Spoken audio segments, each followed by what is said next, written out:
스노우박스 그룹 회장인 김승호 회장님의 베스트셀러 돈의 속성 중 종잣돈 1억 만드는 법에 대해 소개합니다. 쓰신 글이 참 간단 명료합니다. 그럼 본문으로 들어가 봅니다. 동네의 우물이 사라지고 아직 수도시설이 좋지 않던 시절에는 지하수를 끌어올려 식수로 사용하곤 했다.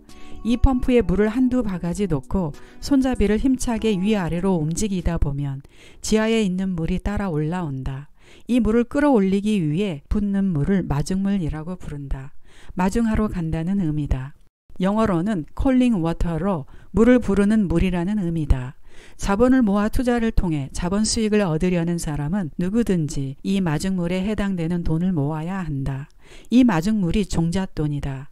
종잣돈이란 농사를 짓기 위해 씨앗을 살 돈을 말한다. 적정한 투자가 이루어지기 위해서는 약 1억 원의 돈이 필요하다.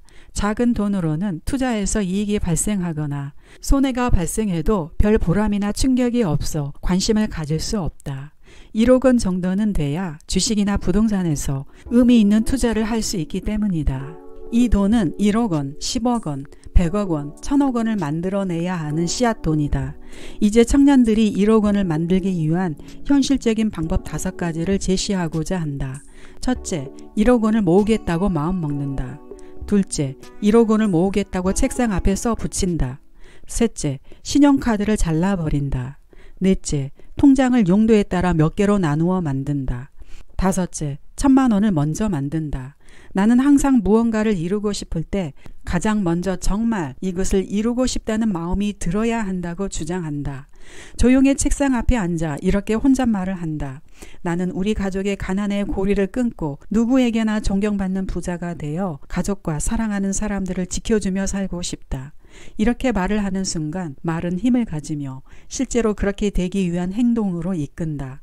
정말 진지하게 이 말을 되뇌이고 힘들 때마다 같은 말을 반복하기 바란다. 이것이 시작이다.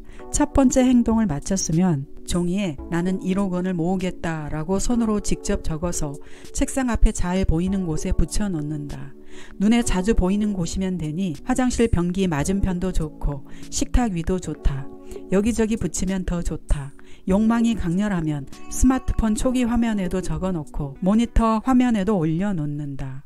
누가 봐도 상관없다. 내 욕망을 이해하고 응원하는 사람이 많으면 더 쉽게 이루어진다. 조롱하는 사람들이 있어도 상관없다. 조롱을 미리 받아보는 연습도 필요하다. 부를 만들고 유지하는 과정에서 어차피 조롱은 수시로 받기 때문이다. 이런 조롱이나 비난은 자신의 부가 범접할 수 없는 경지로 올라서면 그때야 좀 줄어들 테니 무시하고 여기저기 붙여놓으라. 두 번째 제안이 끝났다. 사실은 이 2가지 제안이 다음 3번째 제안에 비해 쉬운 것 같아도 가장 어려운 일이다. 사람의 마음을 바꾸는 일이 행동을 취하는 일보다 힘들기 때문이다. 부자가 되지 못한 사람 중 대부분은 능력이나 기회 혹은 종잣돈이 없는 사람이 아니라 부자가 되겠다는 실체적 욕심이 없는 사람이다. 3번째 제안을 이행하기 위해서는 도구가 필요하다. 가위를 가져와서 신용카드를 잘라버린다. 부자가 되기 위한 첫 번째 선결 조건은 복리를 내 편으로 만드는 일이다. 그런데 신용카드는 복리의 적이다. 복리의 적이 내 목을 조르고 번번이 회방을 놓는다. 그러니 복리를 내 친구이자 나의 조력자로 만들기 위해 가장 먼저 카드를 잘라내라. 내 편이 되면 모든 돈이 따라올 준비가 된 것이다. 이제 현금만 가지고 다니거나 체크카드로 써야 한다. 동전이 딸랑거리는 것도 불편하고 체크카드를 쓰려니 잔고가 없을 수 있다. 걱정 마라. 조금만 고생하면 복리가 와서 도와줄 것이니 참고 견뎌야 한다. 한두 달을 정말 거지처럼 살아도 약물 중독에서 벗어나듯 미래 소득이 아닌 현재 소득으로 사는 위치로 옮겨와야 한다. 통장 하나에 공과금과 생활비 등을 모두 넣지 말고 통장을 추가로 3개 더 만들어 하나는 정규적인 생활비만 지출하는 통장을 만들어라. 이 통장에는 월세, 전화비, 교통비 같은 필수 생활비만 쪼개서 넣어 놓는다. 다른 통장에는 밥값, 커피값 등 여유 자금으로 책정된 돈을 넣는다.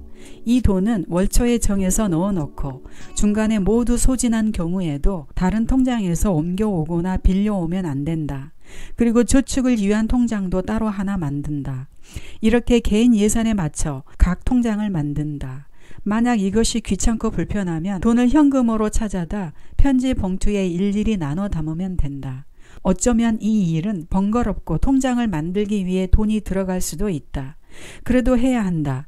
해야 하는 이유는 명확하다. 국가나 기업을 운영하면 예산 편성을 한다.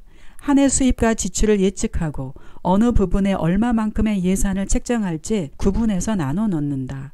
균형 있는 예산을 이루어야 통치와 경영이 가능하기 때문이다. 한 개인의 경제활동도 마찬가지다. 기초생활비, 저축, 문화활동, 교육 등의 주요 항목에 맞춰 예산을 편성해야 한다.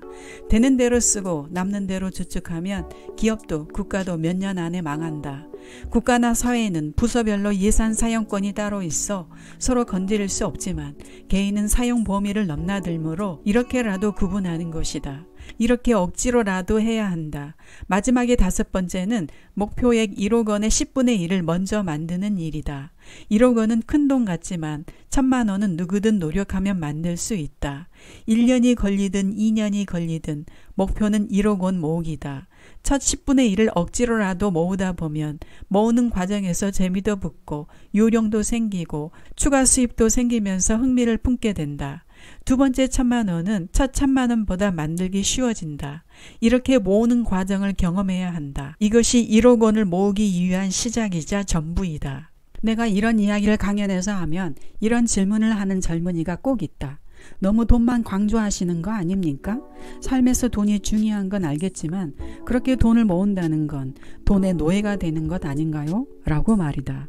나는 돈의 중요성과 부자의 길을 이야기할 뿐인데 저축과 투자 혹은 전략을 말하면 불편해하는 사람들이 있다.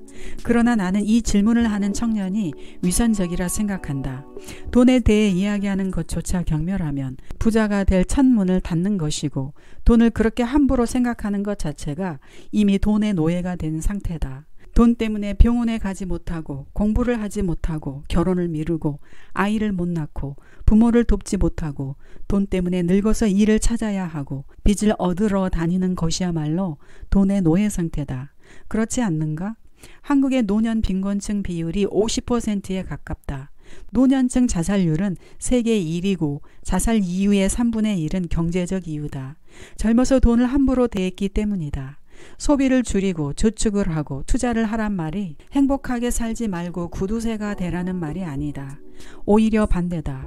재산이 증식되고 사회 경제 구조를 이해하고 부자가 되는 길을 걷는 것은 대단한 행복이다. 젊어서 일찍 이 행복을 구하면 나중에 찾아오는 풍요로부터 다른 행복도 함께 따라온다. 이제 다들 가위를 가지고 책상으로 가기 바란다. 1억 원을 모으는 목표와 방법이 명확하니 김승호 회장님의 제안을 실천해 봄직합니다. 부비북이었습니다. 여러분의 행복과 성공을 응원합니다.